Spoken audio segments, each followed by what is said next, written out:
If you're listening to this in December and you feel like you're behind in life, stay with me for a moment.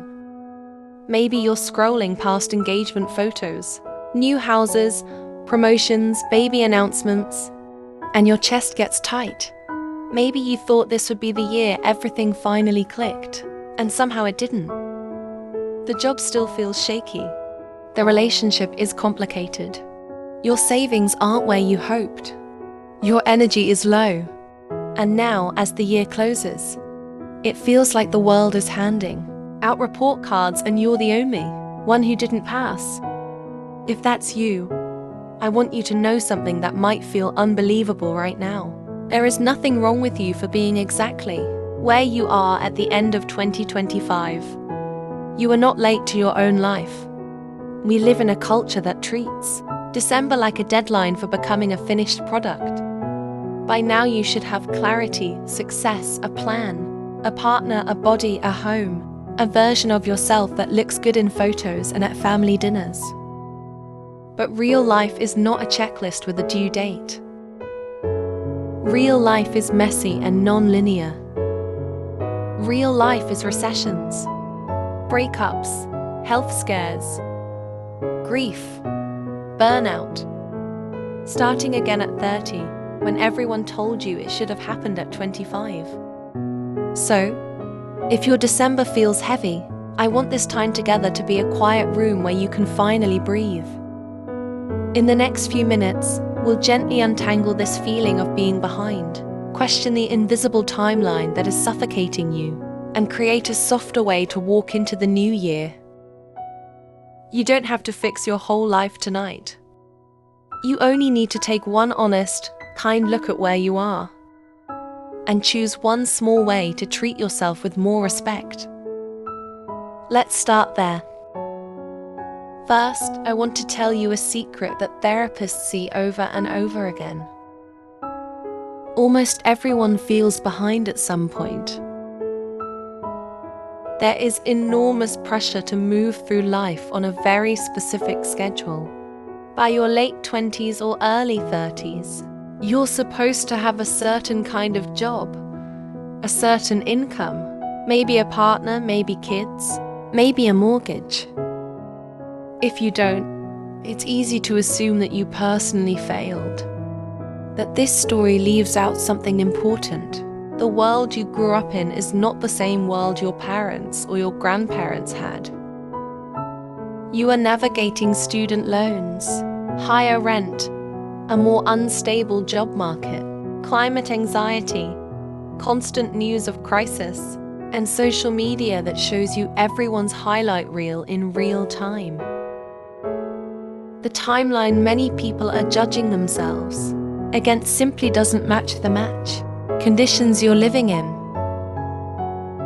So when your brain tells you, "I'm so far behind," it's not giving an objective report. It's repeating a script it absorbed from capitalism, from family expectations, from comparison, from that voice that says productivity equals worthiness. You might feel the end-of-year countdown like a clock ticking over your head. Everyone asks, "How was your year?" There are parties, office conversations, relatives at the holiday table. You brace yourself for the questions you don't want to answer. I want you to see that discomfort as a signal, not proof that you're failing. It's a sign that the story you were given about how life should look is too small for who you really are. Before we talk about goals, habits, or plans for next year, we need to loosen that story. Because no plan will feel safe or sustainable. If you secretly believe you're already late and broken, take a slow breath in. Let it out. You are not behind. You are human, living through a very complex time. That deserves compassion, not punishment. Now, I want to guide you through a gentle December reality check. If you can, picture this moment as if you were sitting by a window with a warm drink, soft light, and a notebook on your lap. You're not being interrogated. You're being invited to tell the truth. Think back over your year, not through the lens of public milestones, but through quiet, personal shifts. Where did you grow in ways that no one on Instagram knows about? Maybe you left a relationship that was slowly draining you. Maybe you finally made a doctor's appointment you were avoiding. Maybe you started therapy, or started saying no, or protected one evening a week just to rest. Those things don't show up on achievement lists, but they are not small. They are heavy, brave, expensive in energy. They count. You can even ask yourself, what did it cost me emotionally and physically just to arrive at this December still standing? Maybe it cost you late nights, hard conversations, learning new skills, moving cities, surviving grief. That is work. The feeling of being behind often comes from comparing your visible life to other people's visible life and ignoring everything invisible you've had to carry. So here is your first gentle shift. Instead of asking, what did I fail to do this year? Ask, what did I survive? What did I learn? What kept me going? Write down 3 things you did this year that were hard but necessary. Even if they look unimpressive from the outside, let them be real. Let them be enough for a moment. You are allowed to be proud of private victories. You are allowed to let this December be a pause to honor how far you've already come. Even if it doesn't look like much to anyone else, you are not a project that missed a deadline.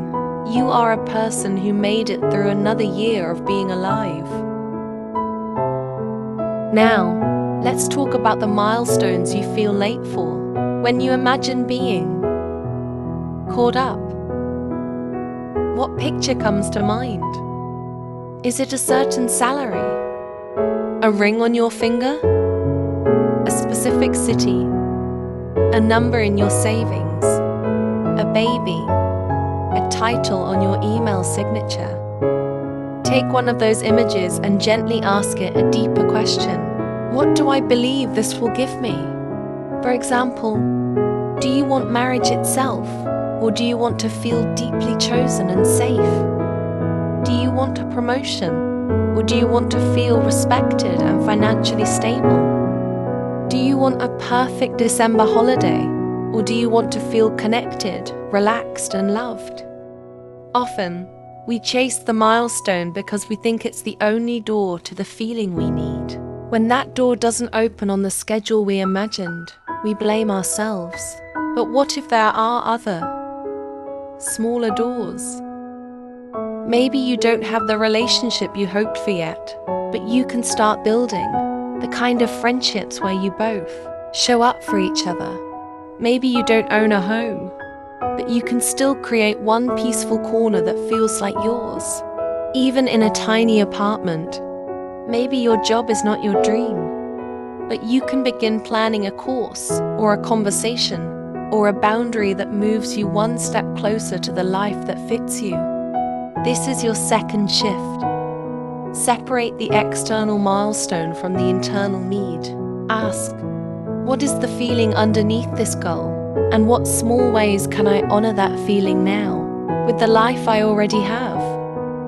You deserve security, love, rest and dignity now, not only when a checklist is complete.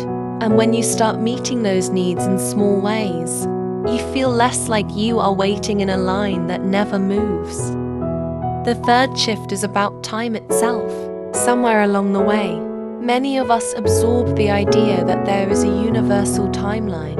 Certain things at 25, then 30, then 35. If you miss the invisible deadline, the story says you are behind forever. But look closely at the people around you, not on social media, but in real life. You will see people who married young and divorced later, people who had children early and changed careers at 40, people who were lost through their 20s and only found a path in their 30s or 40s, people who look ahead in one area and quietly feel behind in another.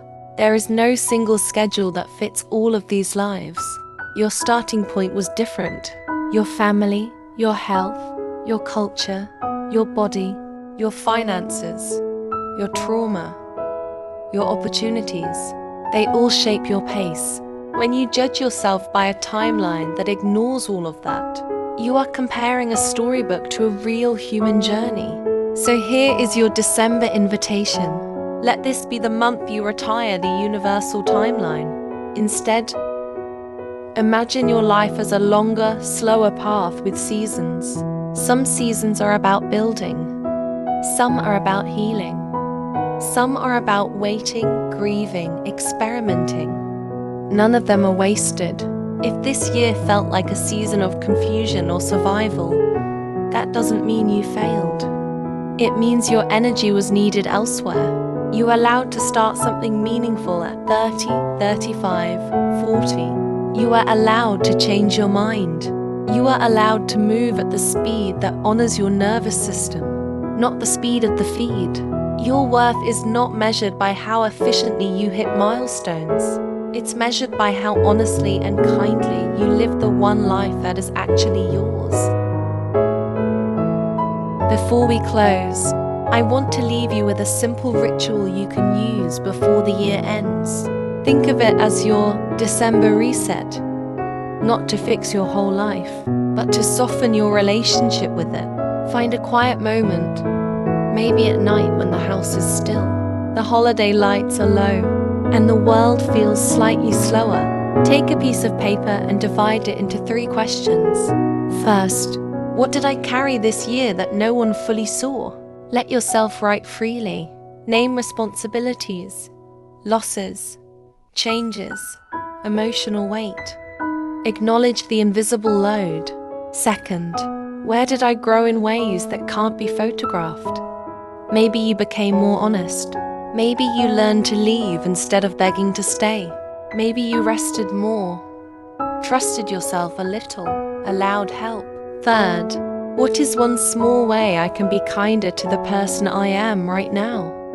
It could be sleeping earlier, asking for support, stopping one comparison habit, creating a tiny morning or evening ritual just for you. Fold that paper and keep it somewhere close. Let it be a quiet reminder that your life is not a race. It's a relationship you are allowed to tend slowly. If you still feel behind this December, I hope you hear this clearly. You are not late, you are not broken, and you are not the only one feeling this way.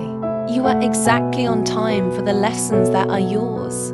Even if they are not glamorous or easy, take a breath. Place a hand on your heart if that feels okay. Whisper to yourself, I am allowed to be where I am. I am allowed to move at my own pace. And when you step into the new year, you don't need a reinvention.